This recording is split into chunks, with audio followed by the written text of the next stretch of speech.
and then we'll have time for Q&A following that. And I've been doing this for 25 years, so I didn't start yesterday. You know, it still makes me tremble to think about what I saw. So if you're interested in getting involved, please, there's a sign-up sheet. Put your name down, and we'll email you about our meetings and future events. But for now, please join me in welcoming... This is unstoppable. It's unavoidable. You cannot nowhere around it. There's no way to stop it. This thing is for real. It's not going away.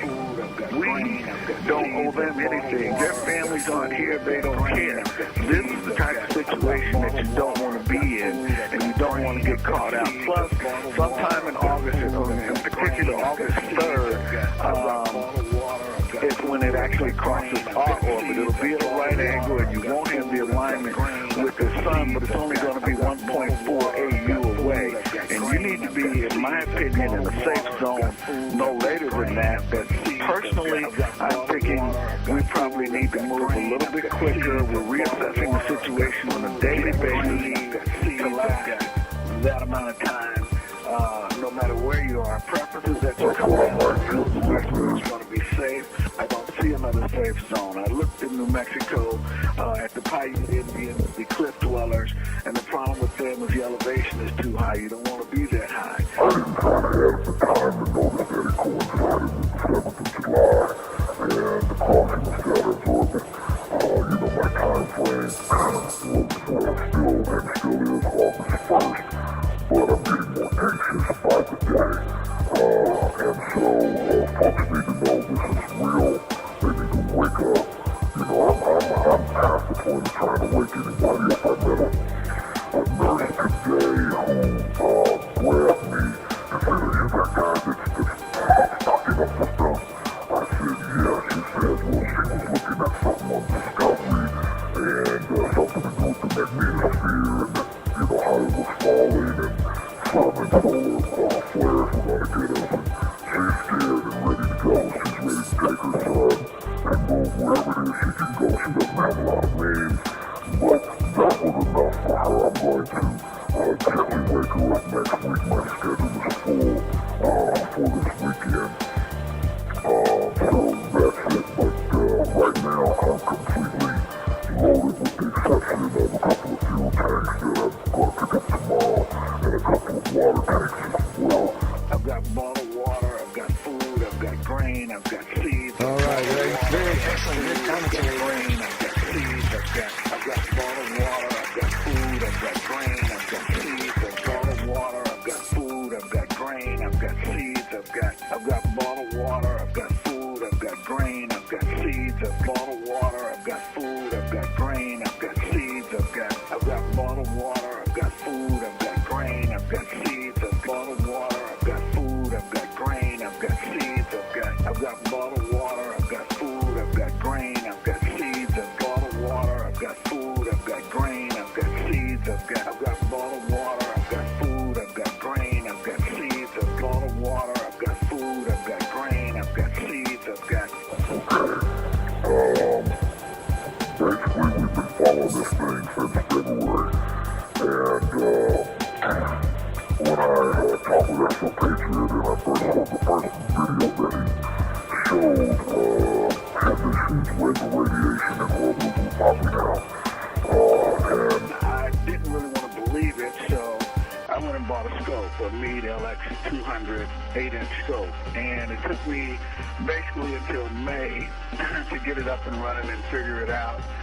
We still didn't quite have the kinks of the camera part out, but we were able to get some viewing.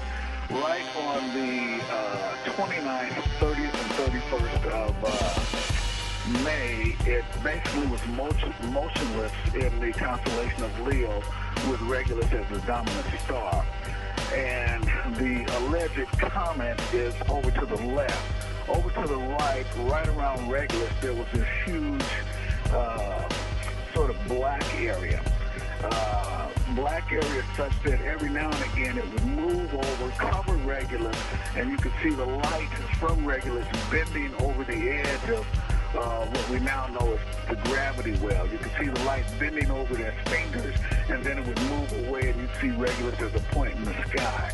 After studying this for some time, I noticed over on the right-hand corner of this dark area, a little red orbital coming out in a bit of a squirrely figure of eight sort of pattern. About then, I started to look up at 12 o'clock, and I saw two more orbitals that popped out. They were white. Then I started looking all around this area, and then over on the left, there were two that were blue that sort of popped in and popped out and popped in and popped out. Also, just underneath here, at about 6 o'clock, were two more white objects or orbitals that were popping out. Now, what's interesting about this, the French, I can't think of the name of their team, but on March 3rd and March 5th, they took a video of this moving across the sky, and it showed all the orbitals. After that, they only showed pictures of the single solitary comet. They didn't show any more time-lapse films. All they did was point to the one area with the comet, and what you really wanted to see was over to the right of that. They didn't take any more pictures of that. I'm sure they saw it, they just didn't take any more pictures.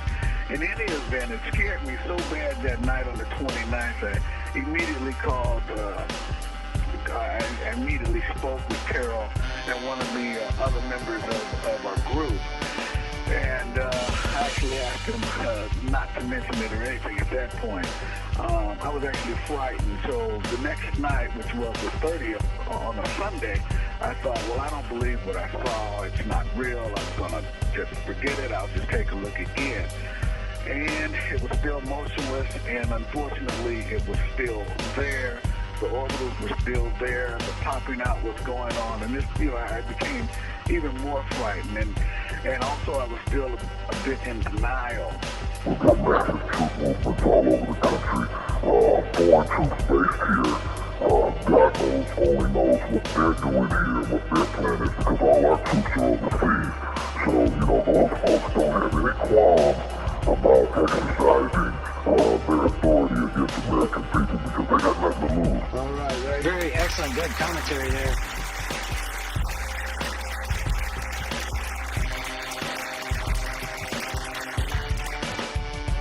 Watching the floods, watching the things, because if you get massive flooding, you're going to see martial law. And, if you get tornadoes and that sort of thing, just what happened in Alabama when all those tornadoes hit, you're going to get martial law. And martial law restricts movement, restricts, you don't have any nighttime hours, there's curfews, all these things will stop you. And if one of those solar flares comes in and takes out the grid and takes everything else out, including your vehicles that are not before 1984 without computer chips, you're not going to be able to go anywhere. You're going to be stuck for the duration. Never mind getting rounded up by FEMA and telling you to come somewhere that they are telling you is safe. You just won't be able to go anywhere. You can't hunker down in your own place and think that you're going to be safe in your basement, with a shotgun or whatever type of weapon and defend whatnot. If that's not going to work, you're going to die in that situation. You're going to die if you're not in a safe zone. There's no way around it. There's no way to stop it. This thing is for real.